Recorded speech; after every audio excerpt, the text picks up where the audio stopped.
Perusahaan obat di Semarang, Jawa Tengah berhasil mengembangkan tanaman obat untuk dijadikan obat tradisional.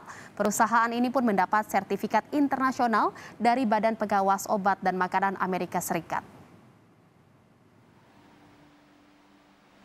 Beberapa jenis tanaman obat yang tumbuh di Indonesia seperti jahe, kunyit, meniran, dan tanaman obat lainnya sudah sejak lama dimanfaatkan masyarakat Indonesia sebagai obat tradisional untuk meningkatkan daya tahan tubuh.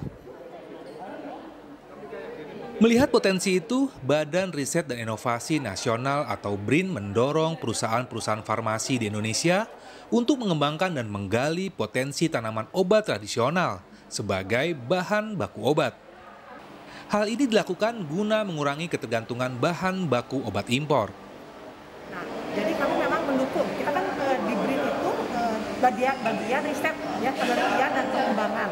Artinya mendukung untuk kemandirian bahan baku obat. Nah, kadang-kadang kita lihat sendiri pada saat COVID itu kadang-kadang kita terpengaruh dengan bahan baku obat yang dari impor. Karena hampir 90% itu impor. Nucleus Pharma menjadi satu-satunya perusahaan farmasi di Indonesia yang telah menerapkan penggunaan bahan baku obat dari tanaman tradisional yang tumbuh di Indonesia. Atas upayanya itu, Nucleus Pharma mendapat sertifikat dari Food and Drug Administration atau Badan Pengawas Obat dan Makanan Amerika Serikat. Menurut CEO Nucleus Pharma, Edward Basilanius, penggunaan bahan alami sebagai bahan baku obat tidak kalah dengan produk-produk obat dari luar.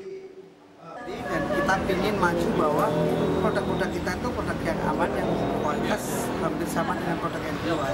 Jadi kalau kita itu ingin bahwa itu kita mendapatkan fasilitas yang namanya sertifikat FDA atau register fasilitas FDA, itu kita mau bahwa kedepannya produk kita bisa dipakai sama ekspatriat yang ada di Indonesia.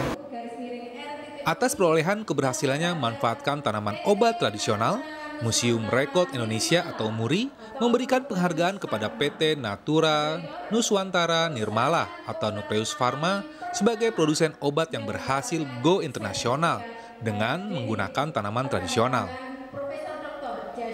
Heri Widodo, Kompas TV Semarang, Jawa Tengah. Vaksinasi booster